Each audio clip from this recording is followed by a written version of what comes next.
ఈ ఏడాది ఆగస్టు 15న ఖైదీలకు క్షమాభిక్ష లేదని ప్రభుత్వం ప్రకటించడం అనేక కుటుంబాల ఆశలపై నీళ్లు చెల్లినట్టయింది. సత్ప్రవర్తన గల ఖైదీలకు ప్రసాదించే క్షమాభిక్ష నిర్ణయం వరుసగా 3వ ఏడాదికి కూడా వాయిదా పడింది. దీంతో స్వేచ్ఛా జీవితం కోసం ఆశగా ఎదురుచూస్తున్న ఖైదీలు జైలు గోడల మధ్య మరికొంతకాలం బతకాల్సి వస్తోంది.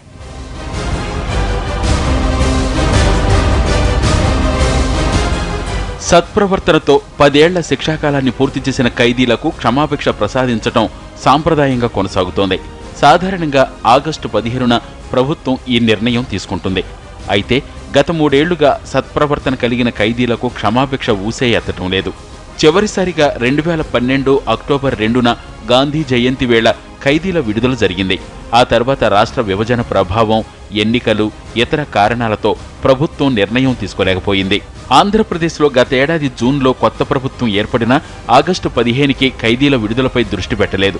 దాంతో తాము విడుదలవుతామని ఎన్నో ఆశలు పెట్టుకున్న ఖైదీలు, వాళ్ల కుటుంబాలు కుంగిపోతున్నాయి.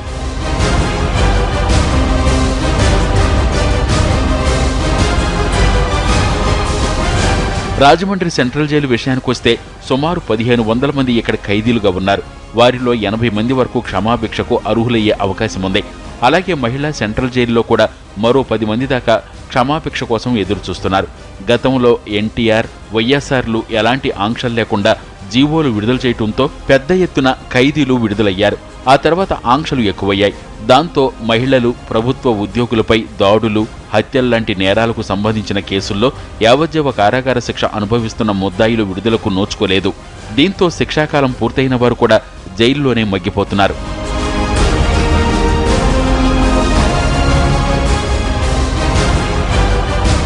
రాజమండ్రి జైల్లో 70 నుంచి 100 ఏళ్ల మధ్య ఉన్న వృద్ధ ఖైదీలు ఇప్పటికీ జైలు గోడల మధ్యనే కాలం వెళ్లదీస్తున్నారు.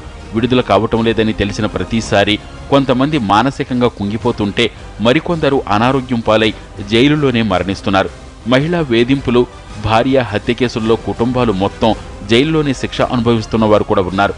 వీరిలో కొందరి జీవితం జైల్లోనే ముగిసిపోతోంది.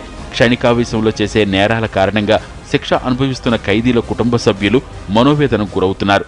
4 సంవత్సరాలు జైలు చేశాడు. 2 పిల్లలు ఉన్నారు తనకి, కొడుక్కి. ఆ 2 పిల్లల్ని నేను సాగలేకపోతున్నా. పొలం పనులు కూడా లేవు మనకి. మంగళగిరి పొలం పనులు లేవు అని ఆపేశారు రాజధాని అని. పొలం పని లేదు, ఏం లేదు. నేను 2 పిల్లలకి పెంచలేకపోతున్నా. నేను గత 6 సంవత్సరాలు ఇక్కడ జైలు చేస్తాను సార్. ఇక్కడ నేను చూస్తున్నంత వాటికి చాలామంది జీవుల మీద ఆగిపోయి మైండ్లని అప్సెట్లు అయిపోయి ఉన్నారు సార్. వాళ్ళని మా ఖైదీలకు దయ ఉంచి అయితే ఎన్టీ రామారావు గారు ఒకసారి ఇచ్చారు సార్ జీవో. ఎటువంటి సెక్షన్స్ అడ్డు పెట్టకుండా అందరూ రిలీజ్ చూపించారు సార్. అలాగే మొన్న ఈ మధ్య 2004లో మా రాజశేఖర రెడ్డి గారు నెంబర్ 1 జీవో ఇచ్చారు సార్. ఎటువంటి సెక్షన్స్ అడ్డు పెట్టకుండా రిలీజ్ చూపించారు సార్. మా ఎందుకు దయ ఉంచి సార్కి చేతులెత్తి దండం పెడతాం సార్. అటువంటి జీవో ఇవ్వాలని చెప్పి. 3 ఏళ్లుగా ఖైదీల విడుదలపై ప్రభుత్వాలు నిర్లక్ష్యం వహించటం పట్ల ప్రజా సంఘాలు మండిపడుతున్నాయి. సత్ప్రవర్తన కలిగిన ఖైదీల విడుదలను జాప్యం చేయటం మానవ హక్కుల ఉల్లంఘన కిందకొస్తుందని విమర్శలు వెల్లువెత్తుతున్నాయి. ఎప్పటికైనా బేషరతుగా ఖైదీలను విడుదల చేయాలని డిమాండ్ చేస్తున్నారు. ఏ కేసుల్లో క్షమాభిక్ష ప్రసాదించాలి, ఏ కేసుల్లో క్షమాభిక్ష ప్రసాదించకూడదన్న చక్కటి తీర్పుని వాళ్ళు వెలువరించినారు. కాబట్టి అటువంటి తీర్పులను ఆధారంగా చేసుకుని గవర్నమెంట్ ఇప్పటికైనా సరే తక్షణమే అప్పుడే స్టే విధించి అప్పుడే సుమారు నెల అవుతుంది. ఈ ఆగస్టు 15కి విడుదల చేయవలసి ఉన్నది. కానీ చూస్తుంటే ఎక్కడా కూడా ఈ విడుదల చేసే ఇది కనబట్టలేదు.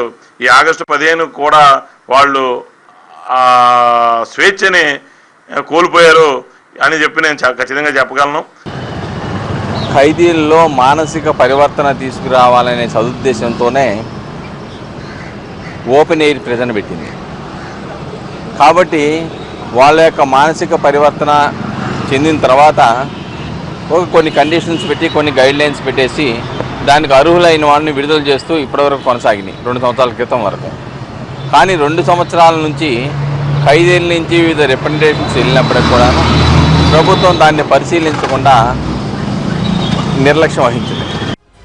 రాష్ట్ర విభజన, కొత్త ప్రభుత్వాల ఏర్పాటు ఖైదీల విడుదల పట్ల శాపంగా మారాయి. విభజన సమస్యలు, రాజధాని నిర్మాణాల ఒత్తిడిలో ఖైదీల వ్యవహారాన్ని మర్చిపోయారు. కనీసం ఖైదీల సంక్షేమ దినోత్సవం అక్టోబర్ 2 గాంధీ జయంతి రోజుల్లోనైనా ఖైదీలకు క్షమాభిక్ష ప్రసాదించాలని ప్రజా సంఘాలు, కుటుంబ సభ్యులు కోరుతున్నారు.